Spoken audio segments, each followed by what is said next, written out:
नमस्कार। YouTube के विश्व भारती चैनल में क्लास 10th के बच्चों का स्वागत है। अभी मैं उत्साह शीर्षक कविता का प्रश्नोत्तर हल कर रहा हूँ।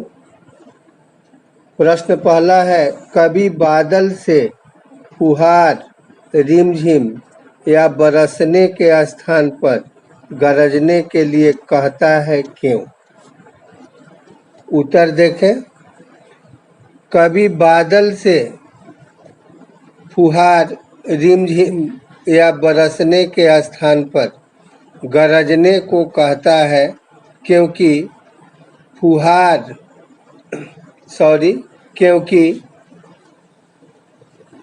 यही गरज विध्वंस को भी छिपा रखती है। इसी से नई सृष्टि का निर्माण होता है। अतः गरजने वाले स्वरूप में क्रुद्धता, प्रचंडता और उग्रता की झलक मिलती है, जो कवि को पसंद है। प्रश्न 2 देखें। कविता का शीर्षक उत्साह क्यों रखा गया है? कविता का शीर्षक उत्साह इसलिए रखा गया है क्योंकि बादल वर्षा करके पीड़ित प्यासे जन की आकांक्षा को पूरा करके उनके जीवन में आशा, उत्साह तथा नई चेतना का संचार करते हैं।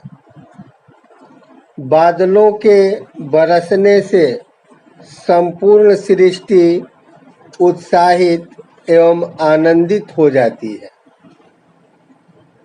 तीसरा क्वेश्चन देखें।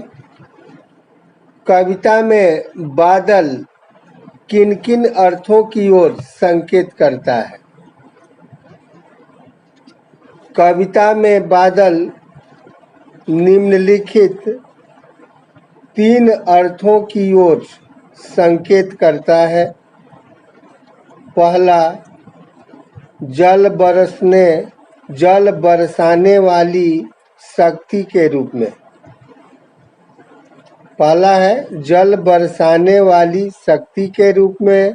दूसरा, उत्साह और संघर्ष के भाव भरने वाले कवि के रूप में। और तीसरा, पीड़ाओं का ताप हरने वाली सुखकारी शक्ति के रूप में। चौथा प्रश्न है, ध्यान देंगे। शब्दों का ऐसा प्रयोग जिसमें कविता के किसी खास भाव या दृश्य में ध्वन्यात्मक प्रभाव पैदा हो, नाद सौंदर्य कहलाता है। उत्साह कविता में ऐसे कौन से शब्द हैं जिनमें नाद सौंदर्य मौजूद है? छांट कर लिखें। उत्साह शीर्षक कविता में नाद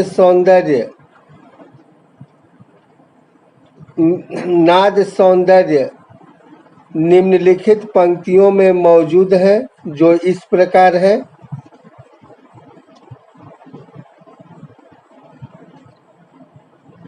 नाद सौंदर्य उत्पन्न करने वाले भाव। पहला, घेर घेर घोर गगन। उत्साह कविता का ये लाइन है, घेर घेर घोर गगन। ये पहला पंक्ति है। दूसरी पंक्ति, ललित ललित काले घुंघराले। तीसरी पंक्ति, बाल कल्पना कैसे पाले। अब मैं सूर्यकांत त्रिपाठी द्वारा रचित ही इसी कविता में 2 कविताएं एक ही साथ संकलित है। ये कविता है अट नहीं रही है। इसके भी राइटर सूर्यकांत त्रिपाठी निराला ही हैं। इसका प्रश्नोत्तर देखें। पहला प्रश्न इस प्रकार है, छायावाद की एक खास विशेषता है अंतर्मन के भावों का बाहर की दुनिया से सामंजस्य। अंतर्मन कहते हैं अंदर के मन, यानी भीतरी मन के भावों का बाहर की दुनिया से सामंजस्य बिठाना। कविता की किन पंक्तियों को पढ़कर यह धारणा पुष्ट होती है? लिखें।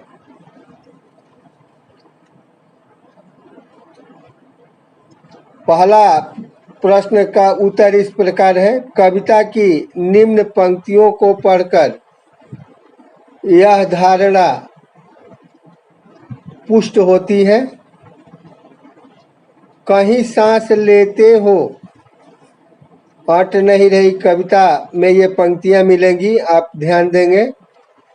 कहीं सांस लेते हो, घर घर भर देते हो, उड़ने को नभ में तुम पर कर देते हो। अभी जो भी मैं प्रश्नोत्तर बोल रहा हूँ इसको फेयर कर लेना है, क्योंकि पुनः ये क्लास में नहीं बताया जाएगा, इसलिए आप लोग थोड़ा ध्यान देंगे। दूसरा प्रश्न देखें, कवि की आंख फागुन की सुंदरता से क्यों नहीं हट रही है? उत्तर इस प्रकार है, कवि प्रकृति प्रेमी है। इस समय फागुन में डालियां कहीं लाल तो कहीं हरे भरे पत्तों से लदे हैं। चारों ओर रंग बिरंगे फूल खिले हैं। इस फागुन के कारण मौसम इतना सुहाना हो गया है कि उस पर से आंख हटाने का मन नहीं करता। तीसरा प्रश्न देखें, प्रस्तुत कविता में कवि ने प्रकृति की व्यापकता का वर्णन किन रूपों में किया है? कवि ने प्रकृति की सुंदरता की व्यापकता का वर्णन अनेक प्रकार से किया है। हर जगह छलकता हुआ दिखाया है, घर घर फैला हुआ दिखाया है।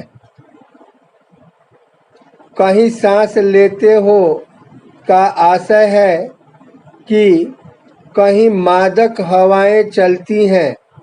घर घर में भरने के भी अनेक रूप हैं,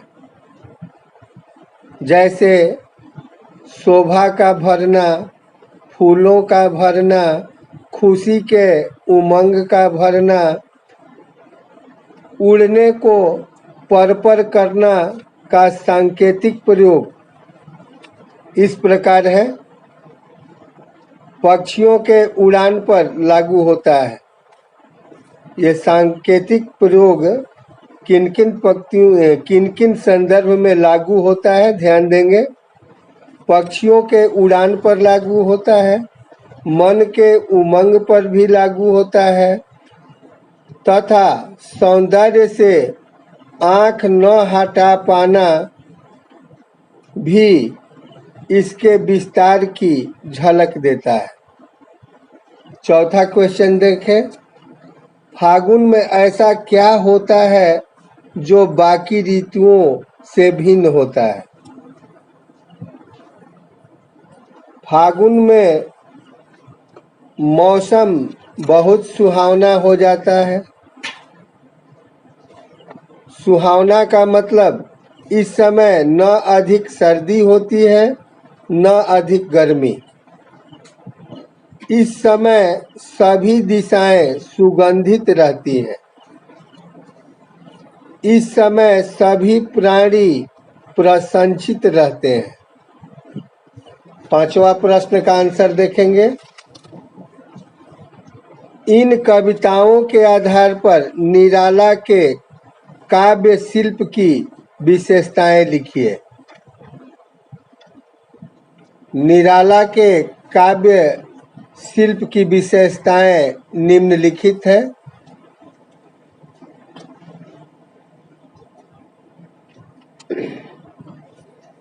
छायावादी शिल्प की पहली विशेषता है कि प्रकृति चित्रण द्वारा मन के भावों को प्रकृति चित्रण द्वारा मन के भावों को प्रकट करना। छायावाद की दूसरी विशेषता मानवीकरण, मतलब मनुष्य से फागुन के महीने की तुलना किया गया है। कवि ने फागुन को नायक मानकर उससे वार्ता की है। क्या वार्ता की है? कविता की पंक्ति भर देते हो। छायावाद की तीसरी विशेषता है गीत शैली, तत्सम शब्दों का प्रयोग, अनुप्रास, उपमा तथा मानवीकरण अलंकारों के प्रयोग से कविता का सौंदर्य बढ़ा है। अब मैं उत्साह शीर्षक कविता का समरी सारांश बोल रहा हूँ, आप ध्यान देंगे।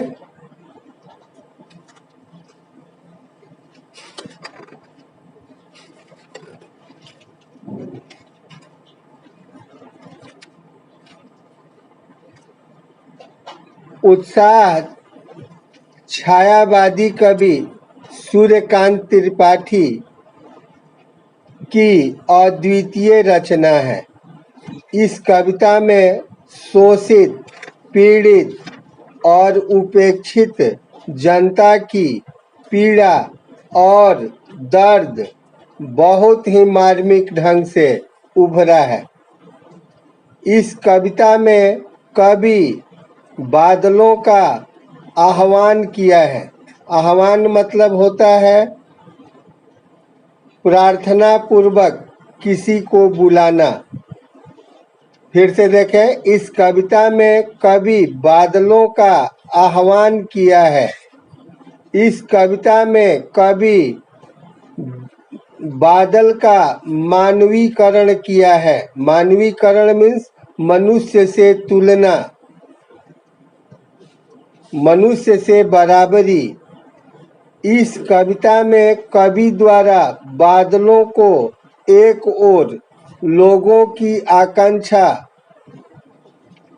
को पूरा करने वाला बताया है तथा दूसरी ओर उन्हें नष्टकारी, विद्रोही और परिवर्तन की चेतना के प्रतीक के रूप में बताया है। कवि को बादल का गरजने वाला स्वरूप पसंद है, क्योंकि यही गरज विध्वंस को भी छिपाए रखती है और इसी से नई सृष्टि का निर्माण होता है। इस कविता के माध्यम से कवि सामाजिक क्रांति और बदलाव लाना चाहता है। इसमें बादलों के माध्यम से मानव के उत्साह का वर्णन हुआ है। कवि चाहता है कि बादल अपने उत्साह से सारे गगन को घेर ले। वह काले घुंघराले बालों से सज्जित होकर मन में विद्युत छवि मतलब बिजली जैसी सुंदरता को धारण कर ले। वह कवि के समान पौरुष मीन्स होता है कठोर। वह कवि के समान पौरुष की भावना से भर उठे और संसार को नए जोश से भर दे। वह ताप और पीड़ा से व्यथित संसार पर शीतल जल की वर्षा कर दे। वह गरज कर अपना उत्साह प्रकट करे। अब इस समरी का मेन पॉइंट आप देखेंगे। इस मेन पॉइंट से आप इस कविता के मुख्य चीज़ों को अपने मस्तिष्क में रखेंगे तो ये अच्छा होगा हर प्रश्न को हल करने के लिए। मानव उत्साह का वर्णन। दूसरा पॉइंट है उत्साहित बादल।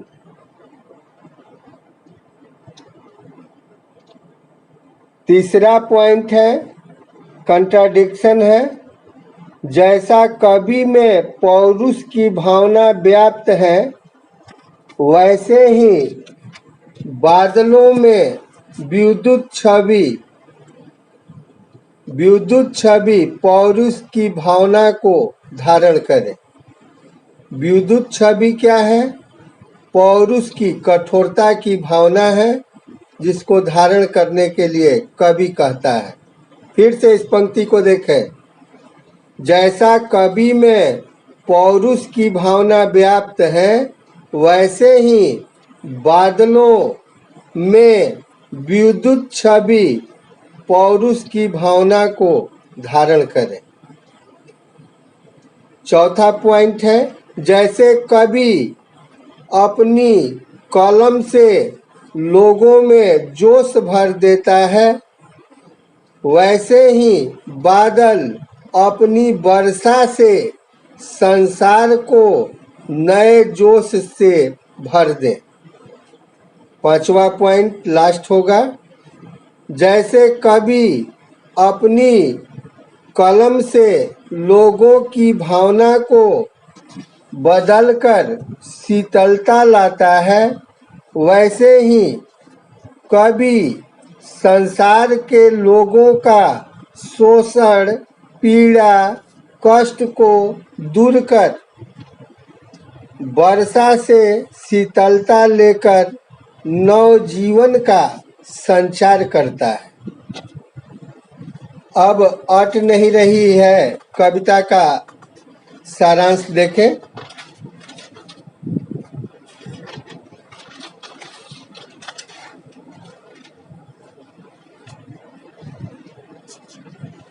अट नहीं रही है कविता में कवि ने फागुन के सौंदर्य और उल्लास को दर्शाया है।